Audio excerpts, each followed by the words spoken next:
Welcome to take madness 2025। আজকে take জগৎ যেন এক cinematic universe.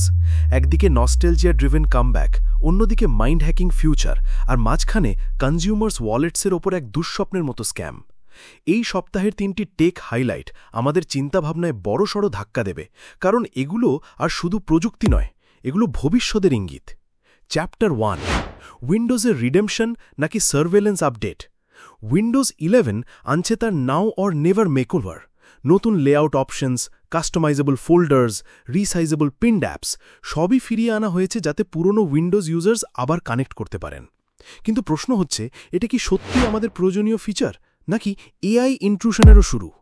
Copilot everywhere. AI powered copilot এখন আপনার প্রতিটি অ্যাক্টিভিটি অবজার্ভ করে সাজেশন দেবে। প্রোডাক্টিভিটি বাড়বে বটে, কিন্তু এটা আমাদের উপর এক ধরনের ডিজিটাল সার্ভেলেন্স নয় তো। উইজেটস আর ব্যাক। যে উইজেটস ফিচার আগে নিরাপত্তাজনিত কারণে বাদ দেওয়া হয়েছিল, তা এখন আবার ফিরেছে। তাহলে কি মাইক্রোসফট পুরোপুরি প্রিপেয়ার্ড, নাকি আমরা আবার সেই পুরনো ভলনারেবিলিটির দিকেই যাচ্ছি?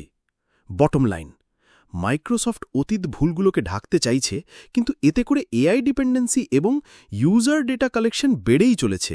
আ balance is clearly missing. Chapter 2, mind hacking begins. যখন প্রযুক্তি ঢুকে যাচ্ছে মাথার ভেতরে। টেক্সাস ইউনিভার্সিটির গবেষকরা আবিষ্কার করেছে ইলেকট্রনিক ট্যাটুজ, যা আপনার ব্রেন ওয়েভস পড়তে পারে। বিয়ন্ড হেলথ কেয়ার, এই টেকনোলজির মাধ্যমে মানুষ তাদের মস্তিষ্ক দিয়ে হুইলচেয়ার, প্রস্থেটিক লিম্ব, এমনকি ডিভাইসও নিয়ন্ত্রণ করতে পারবে। মেডিকেল সায়েন্সের ক্ষেত্রে এটা বিপ্লব। But here's the scary side.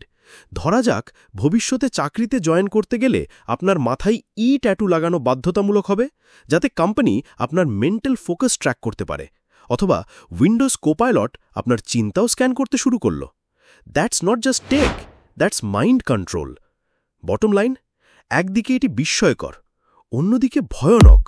আমরা কি এমন ভবিষ্যতের জন্য প্রস্তুত? চ্যাপ্টার 3, জিপিইউ কিনে পেলেন পার্স, আ $3000 নাইটমেয়ার। একজন গ্রাহক জোট্যাক RTX 509 জিপিইউ কিনে বক্স খুলে দেখেন ভেতরে রয়েছে men's purse. Factory level scam. এই ঘটনা আইসোলেটেড ছিল না, আরও 32টি ট্যাম্পার্ড বক্স পাওয়া গেছে। টোটাল ক্ষতি প্রায় $1,00,000। সাপ্লাই চেইন দুর্বলতা এত স্পষ্টভাবে প্রকাশ পেয়েছে আগে কখনো দেখাও যায়নি। The consumers risk. Online shopping এখন এক ধরনের গ্যাম্বল। আপনি যদি অ্যামাজন বা মাইক্রোসেন্টার থেকে প্রিমিয়াম প্রোডাক্ট কিনে এমন কিছু পান, সেটা প্রমাণ করাও কঠিন হয়ে যাবে। টেকনোলজি এখন লাক্সারি না, লায়াবিলিটি হয়ে দাঁড়াচ্ছে। বটম লাইন, প্রযুক্তির ওপর আস্থা রাখা দিনে দিনে কঠিন হয়ে যাচ্ছে। ক্রেতারা শুধু পণ্য নয়, বিশ্বাসও হারাচ্ছেন। এই 3টি ঘটনা মিলিয়ে আমরা বুঝতে পারি, টেকনোলজি যত এগোচ্ছে ততই এটা আমাদের জীবনের পরিপূর্ণ নিয়ন্ত্রণ নিতে চাইছে। মাইক্রোসফট এআই দিয়ে প্রোডাক্টিভিটি বাড়াতে চাইছে, সায়েন্টিস্টরা মস্তিষ্ক পড়ার যন্ত্র বানাচ্ছে, আর সাপ্লাই চেইন আমাদের হাতে দিয়ে যাচ্ছে প্যাকেজড প্রতারণা। It feels like the entire tech world is still in বেটা।